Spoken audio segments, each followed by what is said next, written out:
오늘은 로마서 강의 41번째 시간으로 로마서 7장 14절부터 25절의 본문을 신학 논쟁의 본문 중생자인가 비중생자인가 라는 주제로 오늘은 강의의 형태로 말씀을 나누고자 합니다. 이 로마서 7장 14절부터 25절은 신학적으로 매우 중요한 의미를 띠고 있고 교회사적으로 수많은 논쟁을 담고 있는 본문이에요. 그래서 오늘은 이 말씀 본문 한 절 한 절을 주의하기보다 교회사를 살피면서 본문에 있었던 그 신학적인 논쟁을 살펴보려고 합니다. 이는 수없이 많은 목사님들이 많이 넘어가는 부분이기도 하고 굳이 이걸 우리가 알아야 될 필요가 있나 하는 그러한 일일 수도 있겠지만 우리가 이 본문을 바르게 알기 위해서는 이 역사를 살펴보고 신학적인 이 관점들을 바르게 살펴보는 게 매우 중요합니다. 그래서 오늘의 내용은 다소 어려우실 수도 있겠지만 일종의 이 강의 형태로 또 제가 이렇게 여러분들에게 나눠드린 이 소논문의 형식을 이 유인물을 같이 보시면서 꼭 필기구도 지참해 주시고요. 이걸 한 절 한 절 살펴보면서 과연 우리가 진정 바르게 깨달아야 될 우리 개혁신학적인 우리의 입장은 무엇인가, 우리가 본문을 해석하는 이 바라보는 관점은 무엇이고 또 교회사 속에 나타났던 이단들의 모습은 어떠했는가, 우리가 중요하게 주의해야 될 그 관점들은 무엇인가를 바르게 살펴보기 원합니다. 이 형태로 아마 약 2-3주간은 강의 형태로 여러 가지 관점들을 살펴보면서 말씀을 나누려고 하니까요. 꼭 이 필기구를 추첨해 주시고 준비한 자세로 와주시면 좋을 것 같습니다. 먼저 서론부터 보겠습니다. 서론부터 이 연구의 동기와 목적, 제가 이걸 거의 텍스트를 읽으면서 부연 설명해야 할 것은 여러분들에게 또 추가적으로 설명해 드리도록 하겠습니다. 휘튼 대학 대학원의 신약학 교수인 더글라스 문은요, 로마서 7장은 성경에서 가장 유명한 장 가운데 하나다라고 말했습니다. 왜냐하면 로마서 7장에 대한 해석사적 논쟁을 아는 사람들도 또 모르는 사람들도 로마서 7장 14절부터 마지막 25절에 담긴 사도의 고백에 마음이 사로잡히기 때문이에요. 우리도 이 본문을 너무나도 잘 알고 있어요. 우리가 현실의 삶 가운데 내가 성도라고 하지만 그러면서도 죄를 짓는 모습을 댈 때 나도 곤고한 사람이구나, 이걸 고백할 때가 참 많아요. 근데 모두가 우리와 같이 고백하고 있지 않습니다. 모두가 우리와 같은 관점으로 성도인 나에게 죄가 있구나 이렇게 보고 있지 않아요. 우린 너무 당연하게 생각하지만 그렇지 않기 때문에 이걸 바로 알아야 합니다. 2번 문단 볼게요. 로마서 7장은 로마서를 해석함에 있어서 가장 많은 신학적 논쟁이 담긴 본문이라고 해도 과언이 아니에요. 많은 신학적 대립 가운데 놓여진 본문이기 때문에 대부분의 설교자들은 로마서를 설교함에 있어서 이 7장을 세세하게 다루는 일에 적극적으로 임하려 하지 않거나 어려움을 겪곤 합니다. 또한 이것을 너무 가볍게 여기는 태도로 이 본문을 어떻게 해석하느냐에 따라 상이하게 등장하게 되는 신학적 요소들을 바로잡지 못하고 놓치게 되는 경우가 너무나도 많아요. 그래서 장로교회라고 하는데도 불구하고 우리가 이단으로 지칭하고 있는 알미니우스주의적인 입장으로 오늘의 본문을 해석하는 교회도 수없이 많습니다. 또 장로교회로서 개혁주의를 가르친다, 개혁주의적인 입장으로 본문을 소개한다, 웨스트민스터 신앙고백서를 믿고 따른다 라고 말하면서도 막상 이 로마서 7장 14절부터 25절의 본문을 강의하는 그 설교를 들어보면 오순절교회, 즉 순복음교회와 같은 관점으로도 이 본문을 해석하는 이들이 너무 많았습니다. 이어서 3번 문단 볼게요. 해당 본문에 대한 해석을 두고 벌어진 논쟁은요, 최근에 생겨난 따끈따끈한 논쟁이 아니에요. 수없이 많이 있었습니다. 1세기부터 시작해서 오늘날인 21세기까지 오늘의 본문을 두고 일어나는 수없이 많은 신학적 논쟁들이 있어요. 이것을 통해 우리가 알아야 될 게 뭐냐면은 1세기부터 오늘날의 21세기 약 2000년의 시간 동안 이 본문을 두고 계속 논쟁이 있어 왔다라는 것은 성경을 보는 데에 있어서 오늘의 본문에 담긴 이 신학적 관점을 바르게 깨닫는 건 너무나도 중요하다는 거 우리가 알아야 돼요. 우리는 그냥 흘러가듯이 이 본문을 지나갔을 수도 있는데 이 한 본문을 두고 많은 신학자들이 2000년 동안 싸우고 있습니다. 그 신학자들이 멍청한 사람도 아니고 시간 없는 사람들도 아닌데 왜 2000년 동안 싸우고 있을까요? 그 이유는 매우 중요한 본문이기 때문입니다. 그래서 우리가 이걸 살펴보는 겁니다. 다음 장 보실게요. 위 본문에 대한 신학적인 논쟁은 다음과 같습니다. 로마서 7장에서도 특히나 14절부터 25절에 있어서 사도가 서술하고 있는 나라는 존재, 이게 헬라어로는 에고라고 하는 이 단어가 어떤 정체성을 지니고 있냐가 아주 중요한 신학적 논쟁입니다. 지금 사도가 고백하고 있는 이 이 나가 중생 이후의 바울이냐 아니면 중생 이전의 바울이냐, 이게 지금 신학적인 논쟁이에요. 우리는 너무도 당연하게 거듭난 바울이 자기 자신한테 있는 죄를 발견하고 나는 곤고한 사람이다 라고 고백한다고 생각하는데, 이 교회 역사를 살펴보면 그것과는 다르게 거듭나지 않은 바울이 그러고 있다라고 주장하는 사람들이 수없이 많습니다. 우리는 그랬을 때 그렇게 거듭나지 않은 바울이 나는 공고하다라고 고백하는 그 관점이 낮게 되는 문제가 뭔지를 발견해야 돼요. 중생 이후에 바울이 고백했냐, 중생 이전에 바울이 고백했냐, 이거는 매우 큰 결과의 차이점을 낳기 때문에 오늘의 본문을 이렇게 살펴봐야 합니다. 5번 문단 보겠습니다. 어떤 이들은 나라는 존재를 중생한 이후의 바울로 해석하기도 하고, 어떤 이들은 나라는 존재를 중생 이전의 바울로, 또 어떤 이들은 이 두 가지 견해에 대한 절충안으로 중생은 했는데 회심의 단계 또는 그 이상의 은혜를 받지 못한, 엄밀하게 말하면 중생하지도 못한 애매한 단계, 이 중간 단계인 미성숙한 바울로 해석을 하기도 합니다. 그리고 이러한 해석들은 모두 각기 다른 구원론에 낳게 되겠죠. 특히나 각기 다른 중생과 칭의와 성화의 관점을 낳게 될 거예요. 왜냐하면 오늘의 본문은 성화에 있어서 특히나 더 중요한 본문이기 때문입니다.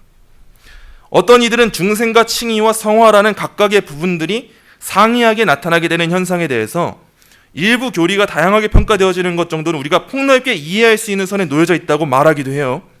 하지만 중생과 칭의와 성화라는 신학의 일부는 결코 신학 일부에만 영향을 끼치지 않습니다. 이게 우리가 주목해야 되는 부분이에요.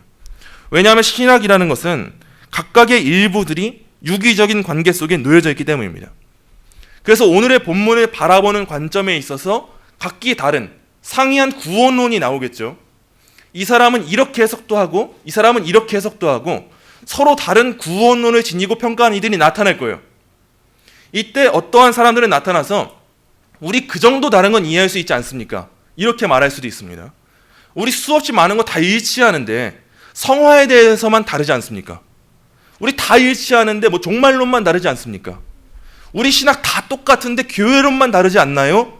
이렇게 말할 수도 있는데 이는 일부는 맞고 일부는 틀립니다.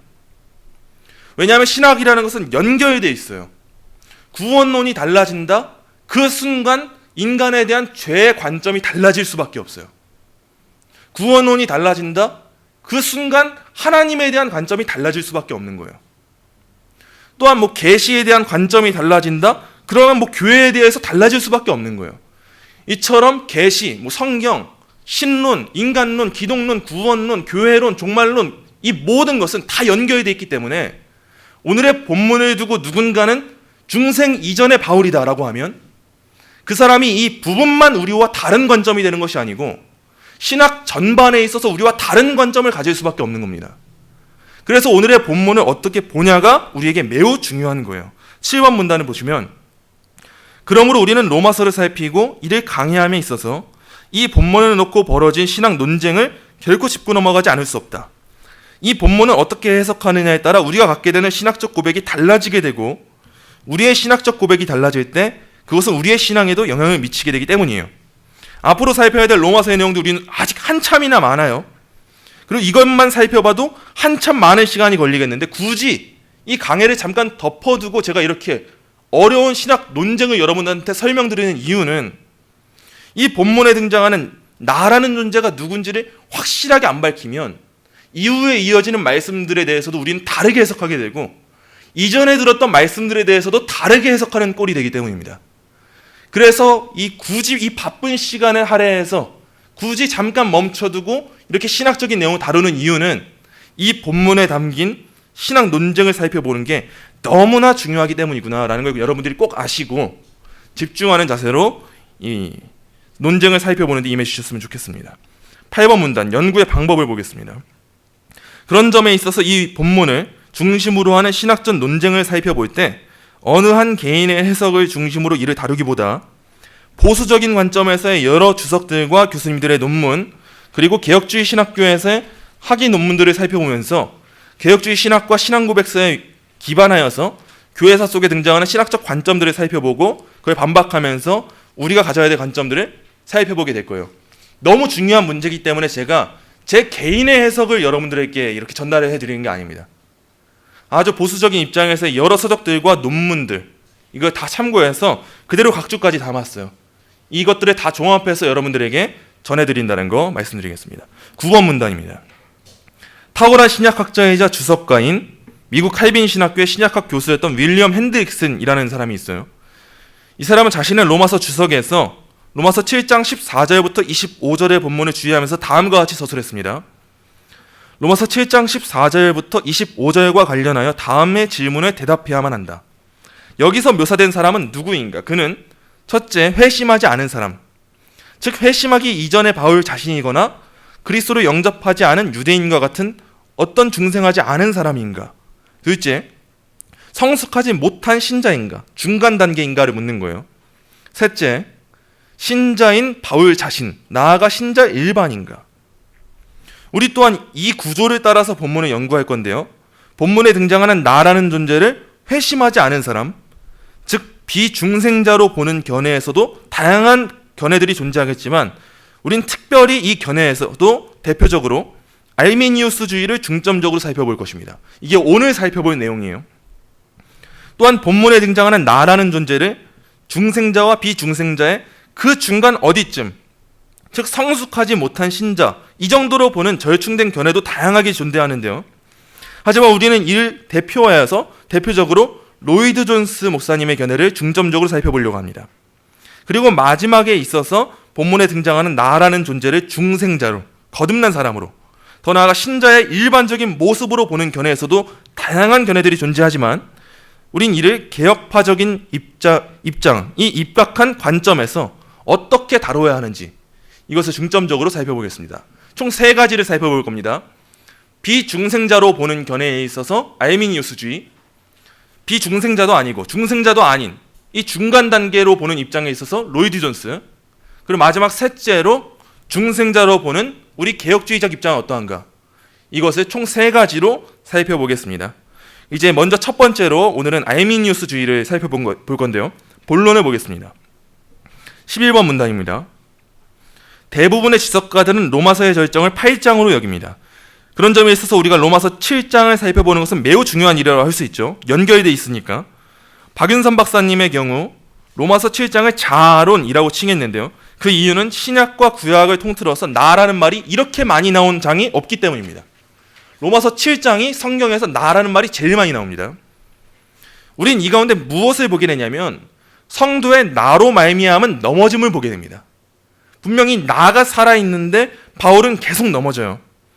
또한 박윤선 박사님은 7장을 6장의 연속으로 봤는데요. 로마서 6장은 성화론이라고 칭했어요. 우린 이를 통해서 뭐를 보아야 되냐면 중요한 겁니다. 로마서 6장부터 8장의 내용이 중간 어디에서 끊어지고 시작하는 것이 아니고 뭔가 삽입된 게 아니고 쭉 이어지는 하나의 맥락에 따라서 그리스도로 말미암은 성화의 승리를 향해서 나아가고 있다는 걸 봐야 됩니다. 대부분 이 로마서 7장에서의 바울, 이 나라는 존재를 거듭나지 않은 사람으로 보는 견해의 사람들은 6장과 8장 사이에 7장이 삽입된 거다. 이렇게 보는 견해가 너무 많아요. 그래서 6장 끊고 7장 끊고 8장으로 넘어가는 이러한 관점으로 성경을 볼 때가 너무나 많습니다. 그러나 성경은 애초에 장절의 구분이 없었어요. 이건 후대에 생긴 겁니다. 사도는 하나의 맥락을 따라서 지금 전해주고 있는 거예요. 로마서 6장에서 특히나 성화의 관점으로 이 말씀을 전했다면 성화에 대한 발전으로 7장에서 자아론을 다룬 겁니다. 죄의 문제를 마주하는 사람들이 어떠한가? 그리고 8장에서 무엇이 나옵니까? 8장에서 그 누구도 우리를 향한 하나님의 사랑에서 끊을 수 없다라는 성화의 확신을 다루잖아요. 지금 이 6장부터 8장의 내용이 우리는 이어지고 있다는 걸 봐야 돼요. 어디서 끊기지 않고 예수 그리스도 안에서 이루어지는 이 성화가 거룩함이라는 것이 이렇게 완성되는구나. 이걸 보는 게 우리한테 매우 중요합니다. 12문단 볼게요. 재차 말하지만 교회사적으로 로마서 7장 14절부터 25절의 나에 대한 해석에는 다양한 견해의 차이가 있지만 우리가 진정 성도가 경험하게 되는 성화와 구원의 확실성이 무엇인지를 밝히고자 한다면 그의 존재됨이 어떠한지를 명확하게 밝혀야 할 것입니다.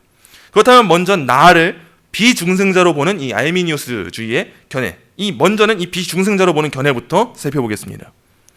비중생자로 보는 견해의 대표적인 학자들부터 한번 볼게요.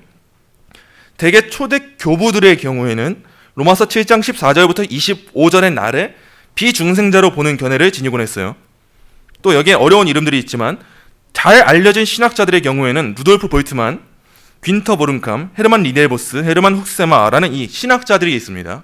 이 사람들이 이러한 견해를 지지했습니다. 특히나 이 견해를 옹호했던 인물들 중에서 주목해야 될 인물이 있는데 그중 하나는 우리가 잘 알고 있는 어거스틴입니다. 여러분이 의아하실 수가 있어요. 어거스틴이 이 견해를 주장했다는 것에. 어거스틴 또한 당시 시대적 배경에 따라서 본래에는 본문 속의 나를 비중생자로 보는 견해를 지지했어요. 그런데 이후에 이단자인 펠라기우스와의 자유의지 논쟁 가운데 중생자로 보는 견해를 지지하게 됐습니다. 펠라기우스라는 이단자가 있었어요. 쉽게 말해서는 행위구원자로 생각하시면 쉽습니다.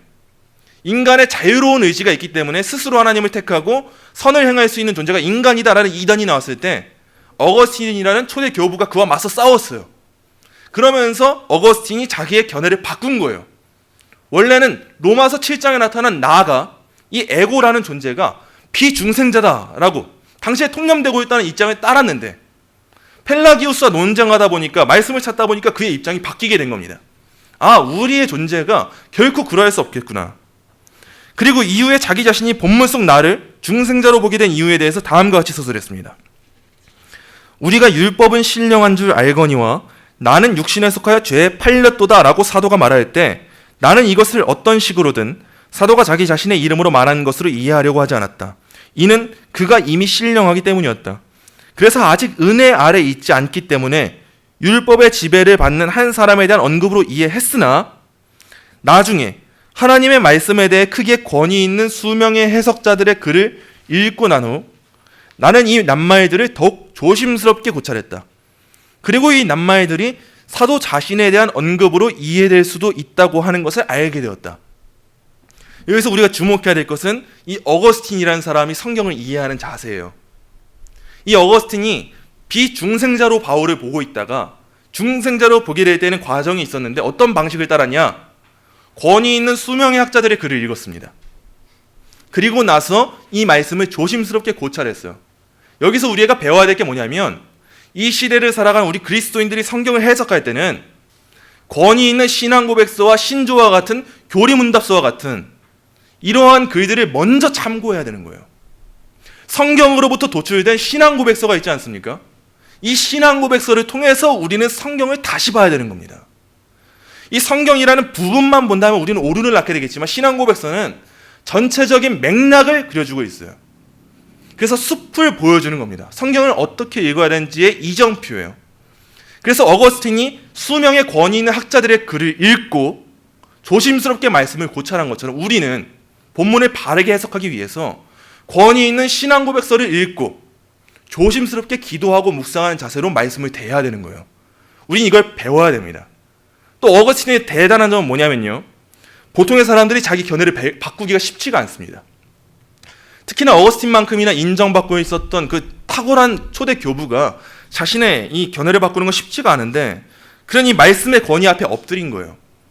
권위 있는 자들의 해석을 읽고 본문을 조심스럽게 살피고 기도하고 구하니까 이제 알게 된 겁니다. 15번 문단 보겠습니다. 우리가 교회사를 살피며 깨달아야 할 것은 신앙 논쟁이라는 것은 결코 하나의 사건으로 끝맺지 않는다는 것입니다. 왜냐하면 앞서 다룬 것처럼 신학의 부분들은 신학 전체에 유기적인 영향을 끼치기 때문입니다. 후대에 이르러서 어거스틴의 견해에 따라 본문 속 나를 중생자로 보는 견해는 다수의 개혁파가 지지하는 견해가 되었습니다. 그들은 인간의 전적인 타락과 은혜의 교리를 전제 삼아서 인간 스스로에게서는 결코 선을 갈망할 수도 없고 선택할 수도 없다는 것을 본문 해석의 기반으로 삼았어요. 이와 같은 은혜의 교리는 후대 루터의 신학적 전제였던 의롭다 하심을 얻은 사람인가 동시에 죄인이라는 문장에 잘 담겨져 있어요. 루터는 이런 말을 했어요. 의인인 동시에 죄인. 우리의 존재됨이 그렇다는 거예요.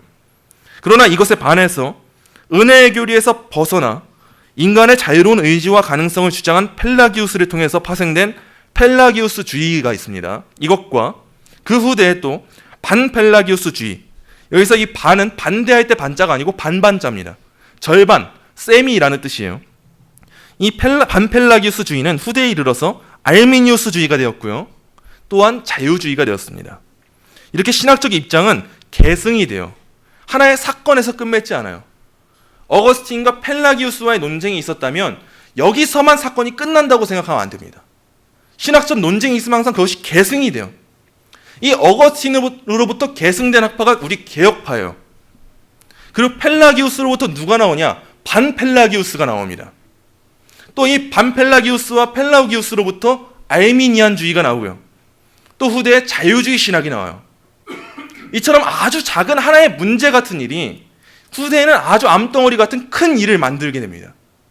행위 구원의 아주 조금의 행위를 강조하는 것 같은 이들이 나왔을 때 그 아주 조금의 행위는 이후에 인간의 원죄까지도 인정하지 않는, 인간의 타락까지도 인정하지 않고 하나님의 은혜까지도 인정하지 않는 그 결과를 낳게 돼요. 그래서 우리가 오늘의 본문을 볼 때에도 이 본문 속에 등장한 나라는 존재가 거듭나지 않은 사람이라고 보게 되는 순간 우리는 거듭나지 않은 사람이 선을 갈망할 수 있다고 여기게 되고, 그러므로 인간은 전적으로 타락하지 않았다고 여기게 되고, 그러므로 우리에겐 은혜가 필요 없다라고까지 여길 수 있게 되는 그러한 결과가 낳게 되는 거예요. 그래서 제가 그토록이나 중요하게 이 말씀을 살피고자 하는 이유가 바로 여기 있습니다.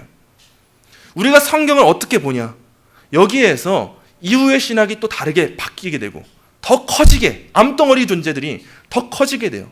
그래서 이 신학적인 논쟁을 살피면서 이게 예전에만 있었던 하나의 사건이구나, 우리와는 상관이 없구나라는 자세가 아니라 이게 오늘날의 우리에게까지 영향을 미치고 있구나, 또한 지금의 우리의 신학이 이후의 세대에게까지 영향을 미치겠구나, 나는 우리의 자녀에게 어떠한 이 신앙을 물려줄 것인가, 이것까지도 볼 수 있는 것이 바로 우리의 신앙이 되어야 합니다. 지금 우리가 믿고 있는 개혁주의 신학이 후대의 우리의 자녀들에게는 어떻게 흘러가겠습니까? 어떻게 계승하겠습니까? 이 일에 있어서 우리의 역할이 굉장히 중요한 거예요. 그래서 이 본문을 보는 게 굉장히 중요합니다. 이 비중생자로 보는 견해의 주장은 대표적으로 이렇게 나옵니다. 본문 속 나를 비중생자로 보는 견해는 다음과 같은 근거들을 통하여 위 견해를 주장합니다. 이건 아주 대표적인 주장이에요. 이들의 견해는 다음과 같아요. 첫째, 나는 육신에 속하여 죄 아래에 팔렸으며 육신에 선한 것이 거하지 아니하고 육신으로는 죄의 법을 섬기는 존재이기에 비중생자다. 왜냐하면 이와 같은 나의 상태는 사도가 앞선 5절에서 서술한 육신에 있을 때의 상태와 다름없기 때문이다. 그가 진정 중생자라면 성경은 어떻게 그의 상태를 육신에 속한 상태로 서술할 수 있겠는가? 둘째, 나는 죄 아래에서 투쟁하는 존재다.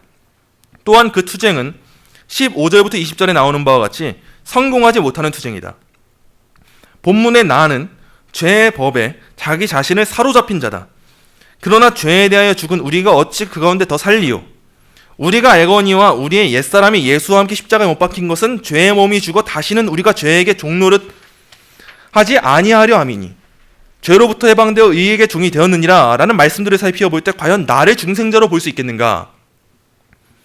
셋째, 로마서 7장 14절부터 25절과 로마서 8장 1절 사이의 대조는 너무도 급격하게 나타난다. 7장과 8장 모두 그리스도인의 경험이라고 말할 수 있을까? 7장에서의 경험은 정죄 아래에 놓여져 있는 나의 경험이지만 8장에서는 그리스도 안에서 정죄함이 없는 그리스도인의 경험을 말해주고 있지 않은가? 그러므로 우리는 7장과 8장의 내용이 같은 그리스도인의 경험을 말해준다고 이해할 수 없다. 또한 7장에는 성령에 대한 언급이 없는 반면 8장에는 성령을 19번이나 언급하고 있다. 이를 통해 7장에서는 나는 성령께 인도함을 받고 죄의 정죄 아래 속박된 존재임을 확인할 수 있으며 이는 8장에서의 그리스도인의 경험과 엄연히 다른 경험임을 확인할 수 있다. 이 견해를 주장하는 사람들은 대부분 이와 같은 근거로 이 견해를 주장해요. 그러나 우리가 오늘 너무 깊숙이 이걸 다룰 수 없기 때문에 아주 간략하게 결론적으로 보자면 17번 문단에서요. 결론적으로 이와 같은 견해로 본문을 이해하게 된다면 중생하지 않은 불신자 또한 선을 갈망하고 선을 행하기 위해 투쟁을 경험할 수 있다는 가능성이 노출이 됩니다. 이게 중요한 거예요. 그러나 은혜에 힘입어 싸우지 않았기 때문에 그 싸움은 실패가 된다고 이들은 주장하는 겁니다. 또 중요한 게 나옵니다. 또한 이들을 통하여 제기되는 신학적 문제는 그리스도인의 완전 성화에 관한 문제예요. 이들은 그리스도인이 죄를 지을 수 없다고 보고 있잖아요. 과연 그리스도와 연합한 자가 죄를 범할 수 있는가? 즉 거듭난 성도가 육신이라 불리우는 죄에 사로잡힐 수 있는지, 그리스도인이 이 생 가운데 불완전한 성화의 삶을 살아갈 수 있는지에 대한 문제가 이들에게 주어지는 거예요. 박형룡 박사님은요, 이와 같은 신학적 입장이 모두 같은 형태는 아니어도 여러 형식으로 펠라기우스주의자들로 시작해서 알미니우스주의자들과 웨슬리주의자들, 감리교입니다. 퀘이커 교도와 같은 신비주의자들로 이어졌고 현대에는 리츠리라는 이 현대 신학자로 이어졌음을 밝혔습니다. 우린 간략하게만 살펴봤는데요. 이런 오류를 낳을 수 있는 게 바로 이 견해예요. 오늘은 그 중에서도 많은 견해가 있겠지만 특히나 알미니우스주의를 살펴보도록 하겠습니다. 18번 문단입니다. 우리가 그 중에서도 대표적으로 다루고자 하는 견해는 알미니우스주의의 견해입니다. 알미니우스주의라 함은요, 네덜란드 신학자인 야코부스 알미니우스와 그의 추종자들, 그리고 더 넓게는 그로 인해 파생된 후예들을 일컫는 말입니다. 충신대학교 교회사 교수로 후학을 양성하고 은퇴하신 라한성 교수님은요, 직접적으로 개혁신학을 추구하는 자들이 직면하는 큰 위협적인 사상은 아르미니우스주의다라고 말씀하셨어요. 교회의 역사가 보여주듯이 신학 논쟁은 단회적인 사건으로 끝맺지 않고 후대에 더욱 다양한 형태로 계승됩니다. 오늘날에도 일각에는 여전히 그를 추정하는 자들이 남아있고 영향력을 행사하고 있습니다. 그러나 우리 개혁파는요, 언제나 알미니우스주의를 이단으로 여겨왔으며 앞으로도 그래야 합니다. 그들에게서 여러 형태로 계승되어진 그릇된 신학적 변질과 결과를 마주할 수 있다는 것을 전제 삼아서 그들로부터 유입될 수 있는 신학적 결과들을 언제나 경계해야 되는 것이 우리의 입장이에요. 우리 말씀 한 구절 찾아보겠습니다. 갈라디아서 1장 7절이에요.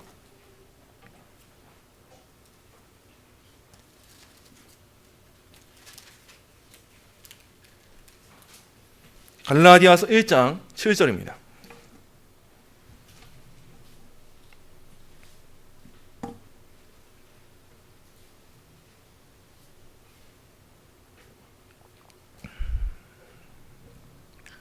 갈라디아서 1장 7절 함께 읽겠습니다. 다른 복음은 없나니 다만 어떤 사람들이 너희를 교란하여 그리스도의 복음을 변하게 하려 함이라. 아멘. 우리는 이 다른 복음을 주의해야 합니다.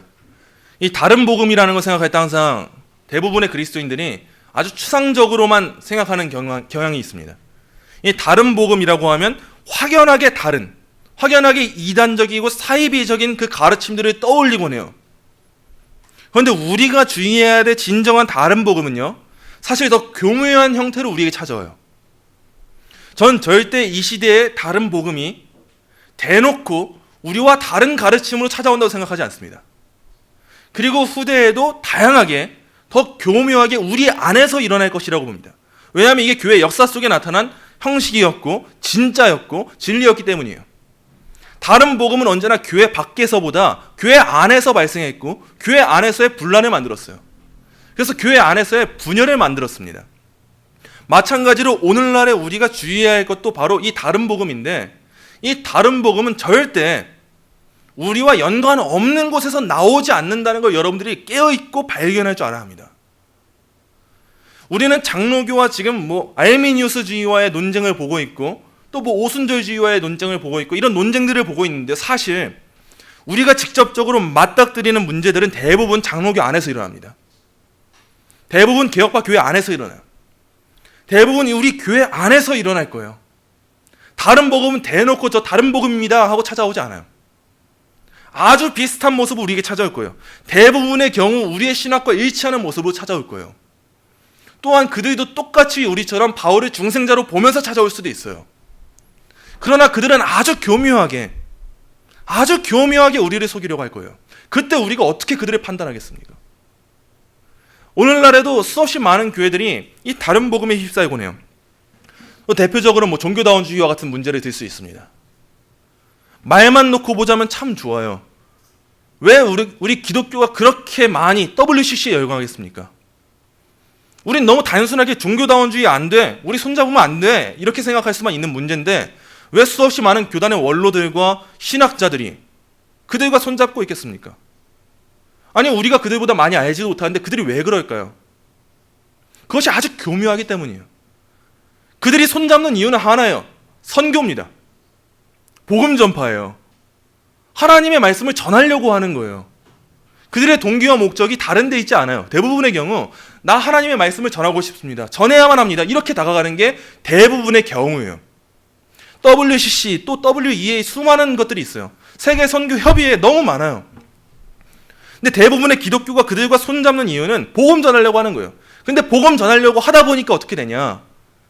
점점 복음을 전해 듣는 사람들의 입장을 맞추어 주기 시작하고, 때로는 그들 문화 속에 들어가야 하기 때문에 다른 종교와 손을 잡기도 하고, 때로는 가톨릭과 함께 일하기도 하고, 때로는 그들의 문화를 존경해 주기도 하고 존중해 주기도 하고, 때로는 뭐 스님들을 만나서 함께 행사를 하기도 하고, 이런 작은 하나하나의 문제들이 결국에는 복음이란 무엇인가에 대한 근본 진리를 흔든단 말이에요.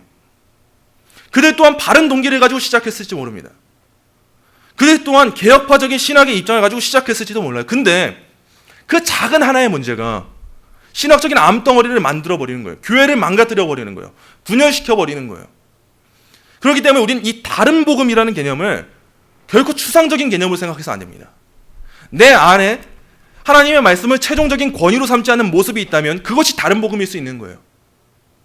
그 최종적인 권위로 삼지 않고 나만의 신앙생활을 또한 교회에 전파하고 교회를 분열되게 한다면 그것 또한 다른 복음일 수 있는 거예요. 우린 이 알미니우스주의를 배우겠지만, 이 역사적으로 수없이 계승되어진 신학들을 보게 되겠지만, 이 신학들이 결코 우리가 무관하다고 생각해서 안 됩니다. 그런 생각은 이 시간 여러분들이 다 내려놓으셔야 돼요. 이 알미니우스주의가 내 삶에 없다? 이렇게 생각하시면 안 됩니다. 이 알미니우스주의가 저 사람에게 없다? 이렇게 생각해서 안 되는 거예요. 아니, 왜 그렇게 생각하지? 이 정도가 아닌 거예요. 이 신학들은 역사 속에서 쭉 개성되어 왔고, 그게 우리가 살아가는 오늘날에도 너무도 교묘한 형태로 우리에게 찾아올 거예요. 그게 사탄이 하는 일입니다. 그게 악한 마귀의 권세가 하는 일이에요. 그들은 정말 교묘하게 다가올 거예요. 그래서 우리가 이 말씀을 더 바르게 알아야 되는 겁니다. 20번 문단 보겠습니다. 알미니우스는요, 본래 칼빈의 제자인 테오드르 베자의 제자로 개혁파 교회의 목회자로 목회 사역을 감당했어요. 이렇게 감당했으나 그의 로마서 강의는 신학적 논쟁의 결과를 낳게 되었습니다. 그는 로마서 7장에서의 즉 이 곤고한 사람이라는 화자에 대하여서 개혁파의 견해를 벗어나서 비중생자로 해석을 한 대표적인 인물이었는데, 그는 로마서 7장의 화자를 중생하지는 못하였으나 많은 악한 의지와 함께 작은 호의를 가진 자로 보았습니다. 여기서 우리가 문제점을 찾아야 돼요. 이와 같은 알미니우스의 가르침에는 그의 신학적 입장이 어떠한지가 녹아져 있다고 볼 수 있습니다. 그는 개혁파 신학의 전적 타락의 교리를 부정하는 모습을 보인 거예요. 방금 읽었던 중생하지는 못하였으나 많은 악한 의지와 함께 작은 호의를 가진 자, 여기서 여러분들이 뭐가 잘못됐는지 발견하셔야 됩니다. 이어지는 문장을 보면요, 그가 말하는 작은 호의의 개념은요, 타락한 인간이 하나님 앞에 일종의 선한 행위를 행할 수 있는 가능성이 존재한다는 것을 의미하는데, 타락한 인간 중 그 누구도 스스로의 자력으로 선을 행할 수 있는 자는 존재하지 않습니다. 의인은 없나니 하나도 없기 때문이에요. 그러나 알미니우스가 말한 중생하지 못했으나 많은 악한 의지와 함께 작은 호의를 가진 자, 이 문장은 너무 위험한 문장이에요. 중생하지 못했는데 어떻게 하나님의 말씀에 대한 호의를 가집니까?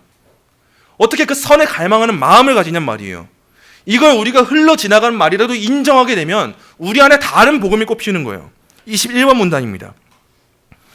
알미니우스가 전적 타락의 교리를 부정한다는 것은 이외의 모든 교리체계가 개혁파와 동일하지만 타락에 있어서만 상이하다는 것을 의미하지 않습니다. 인간의 전적 타락을 부정하는 알미니우스의 신학은요, 점차 인간 의지의 가능성과 전적인 하나님의 주권에 대한 부정, 예정과 칭의에 대한 전통적 신앙 고백에 대한 부정까지도 이어졌어요. 그래서 후대에는 벨잭 신앙 고백서, 하이델베르크 요리문답에 대한 부정까지도 이어졌습니다. 그럼에도 불구하고 알미니우스는요, 자신의 신학적인 견해를 숨기고 네덜란드의 신학교인 레이던 신학교의 교수로 임명됐어요. 여기서 잠시 그의 생애를 살펴볼게요. 1602년에 레이던의 역병이 돌았습니다. 프란시스쿠스 유니우스 교수가 세상을 떠나자 법정 설교자 요하네스 비텐버헤트는 아르미니우스로 하여금 그 공백을 메우도록 제안했고, 엄격한 칼빈주의자 고마루스의 추천으로 아르미니우스의 신학을 점검하는 조건을 내걸고 동의했습니다. 그에 대한 점검은 학문의 지도자들 앞에서와 종교회의 앞에서 이루어졌는데, 아르미니우스는 자연은혜, 자유의지, 원죄 및 예정에 관한 펠라기우스파 교리들을 강력하게 거절하면서 교회들이 채택한 교리와 갈등을 빚는 어떤 것도 가르치지 않을 것이라 약속함으로 신학 교수로 임명받았습니다. 그러나 공개적 강의에서 그는 자신의 서약을 고수했는데 몇몇 학생들에게 주는 개인 지침에서는 자신의 의심들과 불만족에 대해서 떠벌렸습니다. 이런 것에 오염된 학생들은 목회자들이 되어 개혁교회 정책에 반대하는 입장에 서서 교리에 대해 논박하고 반론을 제기하고 그리고 비판했습니다. 아이미니우스는 이런 삶을 살았던 사람이에요. 정말 정직하지 못했고 순결하지 못했어요. 그래서 세계 3대 칼빈주의자라고 하면은 아브라함 카이퍼, 헤르만 바빙크, 벤자민 비 워필드라는 사람이 있어요. 그 중에 한 명인 아브라함 카이퍼는요, 이 아이미니우스를 교활한 여우라고까지 말했습니다. 그 정도로 이 사람이 너무도 정직하지 못하고 여우같이 살았어요. 분명 이 교리 다 따른다고 말하고 신학교의 교수로 임명됐는데 학생들에게 몰래 다른 가르침을 준 거예요. 아이미니우스는 교수직 가운데 수차례 신학적 논쟁을 겪게 되었는데 특히나 개혁파가 주목하는 논쟁은 엄밀한 개혁주의자였던 프란시스쿠스 고마루스와의 예정론 논쟁이었습니다. 우리가 잘 알지 못하는 신학자인데요, 매우 중요해요. 아이미니우스와 가장 큰 대립에 서 있었던 사람입니다. 이 문제는 정치적 문제까지 개입하면서 종교회의를 개최하기까지 했습니다. 그러나 1609년 종교회의가 아직 끝맺지 못했을 때 아이미니우스는 결핵으로 죽게 되었어요. 여기서 많은 사람들은 그래, 이제 논쟁이 끝났겠다. 더 이상 문제 없겠다. 아이미니우스가 없는데 무슨 상관이냐라고 생각할지도 모르는데 여기서 끝나지 않아요. 이게 문제입니다. 그럼에도 불구하고 아이미니우스의 가르침의 파급력은 이때부터 발휘되기 시작했습니다. 왜냐하면 46명으로 구성된 아이미니우스의 수종자들이 1610년 1년이 지나고 네덜란드 의회에 그들의 신학적 입장을 5개의 조항으로 남아서 항변서를 제출했기 때문입니다. 이와 같은 이유로 그들은 아이미니우스파, 아이미니우스주의자 또한 항변파라고 불리기도 했습니다. 그들이 제출한 5가지의 조항은요, 다음과 같이 요약할 수 있어요. 굵은 글씨는 제가 붙인 겁니다. 첫째, 하나님께서는 믿을지 믿지 않을지 미리 아시고 이를 근거로 선택하거나 유기하신다. 하나님의 예정을 말하는 거예요. 누가 믿을지 아시고 그들만 택했다라고 말하는 겁니다. 둘째, 비록 믿는 자들만이 구원받을지라도 그리스도는 모든 인류와 모든 사람을 위해 죽으셨다. 무제한적 속죄예요. 모든 사람 위해서 예수님이 죽으셨다는 겁니다. 셋째, 인간은 너무 부패하여 믿음이나 선행에는 신적인 은혜가 필요하다. 여기서 인간은 너무 부패했다고 말했습니다. 부분적인 타락만을 언급합니다. 이들은. 우린 이 말을 보면서 이 문장만 보면은 그렇게 말할 수 있겠다. 인간은 너무 부패했지라고 할 수 있는데 이들이 제시하고자 하는 참뜻은 인간이 다 타락하지 않았다고 말하고자 하는 겁니다. 여기에 주목해야 되는 거예요. 넷째, 신적 은혜는 저항할 수 있다.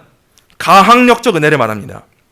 다섯째, 진실로 회심한 사람들이 모두 믿음 안에서 인내할지 여부는 더 연구할 필요가 있다. 이들이 처음에는 이렇게 말했어요. 더 연구할 필요가 있다. 근데 후대에는 믿는 자들이 타락할 수 있다라고 말하기까지 했습니다. 이것이 바로 이 5개의 조항이 이 항변파가 제시했던 항변서의 내용이에요. 다음 페이지 보겠습니다. 이로 인해서 열린 총회가 도르트 종교회의이고 이 총회의 산물이 여러분들이 잘 알고 들으신 도르트 신조어라는 겁니다.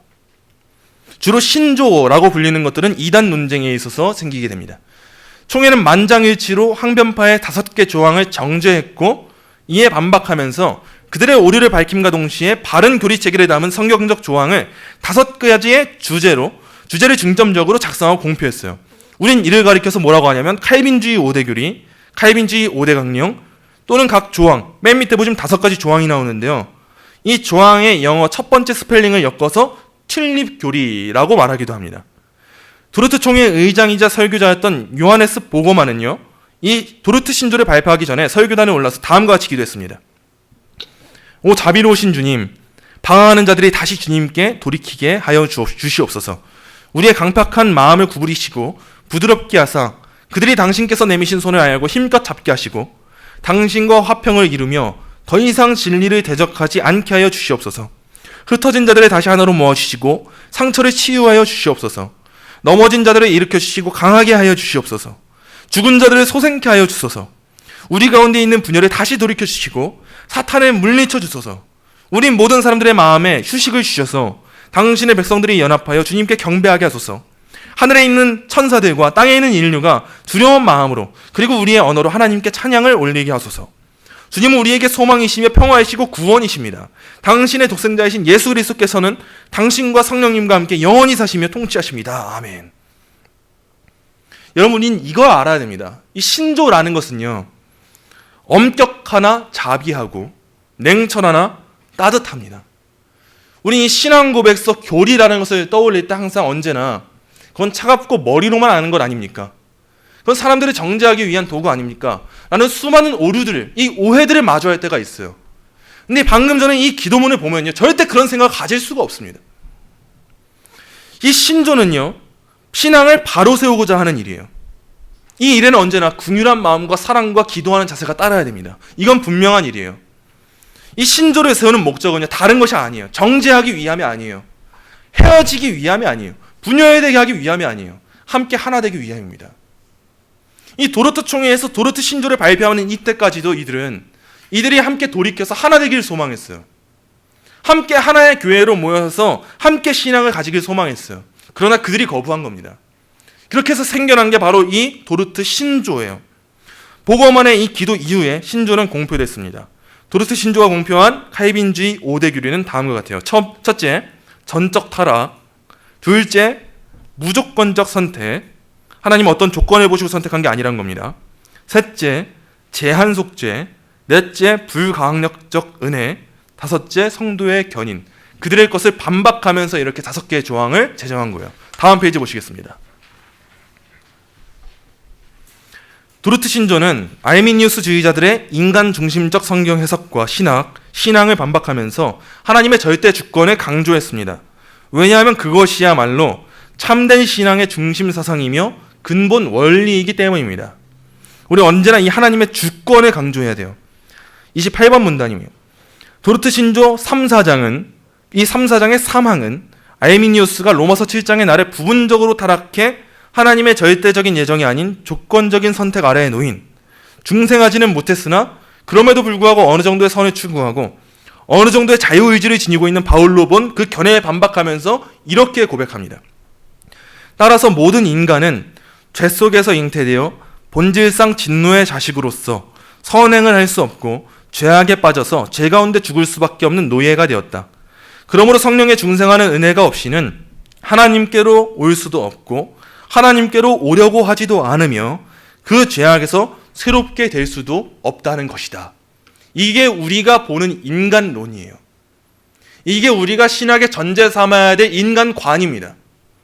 우리 인간 스스로에게서 하나님께로 올 수 있는 능력이 없어요. 그 작은 호의가 없어요. 하나님께로 오려고 하지도 않고 그 죄악에서 새롭게 될 수 있는 무언가가 우리에게서 나올 수가 없어요. 이로 보건대 로마서 7장 14절부터 25절에 나오는 이 나에 대한 문제, 이 문제를 우리가 비중생자로 보게 되는 순간 우리는 인간의 자율성과 그 가능성을 열어두게 되는 거예요. 이때 하나님의 은혜의 교리가 깨지게 되는 겁니다. 하나님의 주권이 깨지게 되는 거예요. 이제 이를 통해 보게 되는 이 비중생자로 보는 견해에 대한 소결론을 보겠습니다. 로마서 7장의 나를 비중생자로 보는 견해는 이처럼 신학 전반에 있어서 오류를 범하게 됩니다. 위의 견해를 지지하는 이들 중에 대부분의 경우 인간의 전적 타락을 부정하는 신학적 전제를 지니고 있습니다. 그들은 누가 깨끗한 것을 더러운 것 가운데에서 낼 수 있으리까 하나도 없나이다 라는 욥기 14장 4절의 말씀을 부정하는 자들이에요. 이들은 본문 속에 나가 비록 비중생자라 할지라도 그에게서 어느 정도의 선의 가능성이 존재함을 주장하는 자들입니다. 그러나 웨스트민스터 신앙고백서는 다음과 같이 고백합니다. 신앙고백서 6장 4항입니다. 이 근원적 부패로 말미암아 우리는 모든 선을 전적으로 싫어하고 선을 행할 수도 없고 모든 선을 반대하며 모든 악에 전적으로 기울어져 있으며 그리하여 본죄는 이 원부패로부터 나온다. 또한 그들이 아르미니우스주의자들이 변경하려고 했던 벨직 신앙고백서 또한 다음과 같이 고백합니다.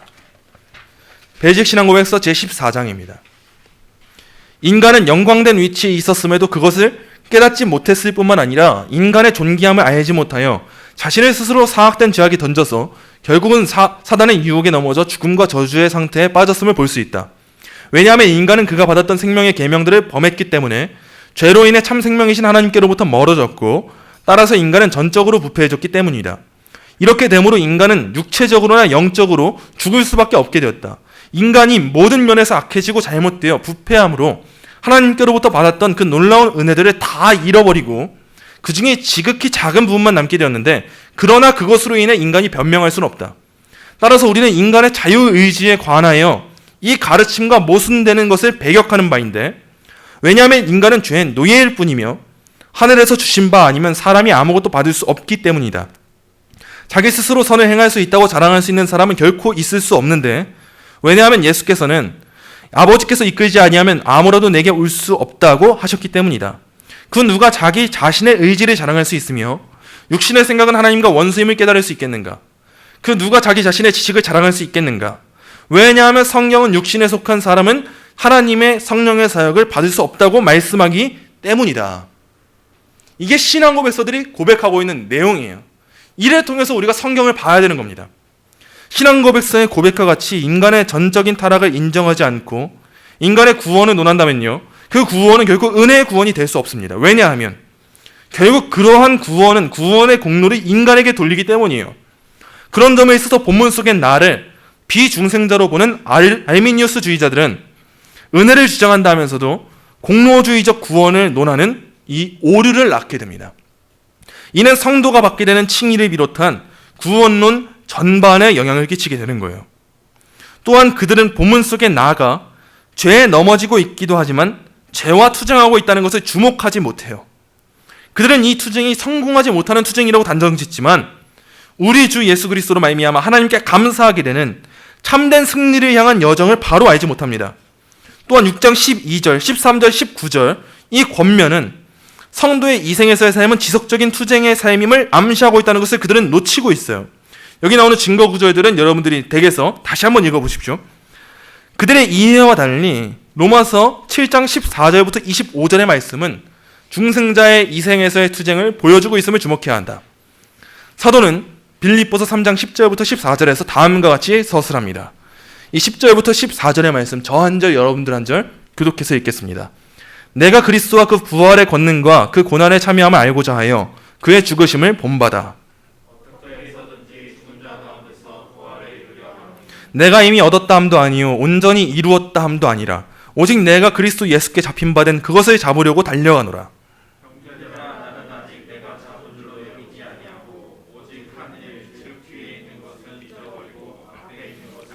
함께 읽습니다. 표대를 향하여 그리스도 예수 안에서 아멘. 이 빌립보서 3장 10절부터 14절에 보게 되면 사도 바울조차도 자기 자신이 완전에 이르지 못했음을 고백했다는 이 사실을 우리는 알 수가 있어요. 사도 또한 부름의 상을 위해서 다름질하는 자로 이 생에서 살아가는데 그 어떤 성도가 이 세상에서 완전을 논할 수 있겠습니까? 그럴 수 없는 법이에요. 우리의 삶을 보면 완전이 어디 있어요? 절대 그럴 수가 없습니다. 이와 같은 오류를 범하지 않기 위해서는 교회사 가운데 수많은 신앙의 선조들이 피 흘려 싸우고 지켜온 신앙 고백서와 신조, 교리문답을 통해서 건강한 신학을 우리가 익혀야 합니다. 도르트 신조가 우리에게 주어졌다는 것은 정말 감사한 일이에요. 알미니우스와 그의 추종자들로부터 은혜의 교리가 지켜졌다는 것은 또 얼마나 감사한 일입니까? 펠라기우스의 가르침이 반펠라기우스로 갔고 반펠라기우스주의가 알미니우스주의로 개성되었음을 살필 때 알미니우스주의가 또한 알미니우스주의로만 끝맺지 않을 것을 우리는 알 수가 있습니다. 우리는 우리가 믿는 바를 확고히 세우고 진리를 지키기 위하여 하나님의 은혜를 구하면서 우리에게 주어진 신앙의 길을 건전하게 계승해야 합니다. 오늘의 내용 어려우셨을 겁니다. 바쁘게 달려왔는데요. 오늘의 내용 결코 쉽지 않아요. 이것도 아주 요약하고 요약했지만 사실은 더 많이 다뤄야 될 것이 남아 있습니다. 그러나 아주 핵심적인 것만 요약하고 간추렸는데 꼭 집에서 다시 한번 살펴보시고요. 또 다음 주에는 이것과는 또 다른 견해, 또 중생한 것도 중생한 것도 아닌 그 애매한 그 중간 단계에 있는 견해를 또 한국교회에 많은 영향을 끼치고 있는 그 견해들과 함께 살펴보면서 나누려고 하니 꼭 이것을 집중해서 살펴보시고 우리가 신앙 고백서 알아야 하는 이유, 도르트 신조를 또 다시 한번 읽어야 하는 이유, 우리가 아이들에게 교리문답을 가르쳐야 하는 이유, 그것이 무엇인지를 꼭 깊이 되새기시면서 이 진리를 건전하게 계승할 수 있는 그러한 신앙으로 살아가는 저와 여러분이 되시기를 간절히 소망합니다.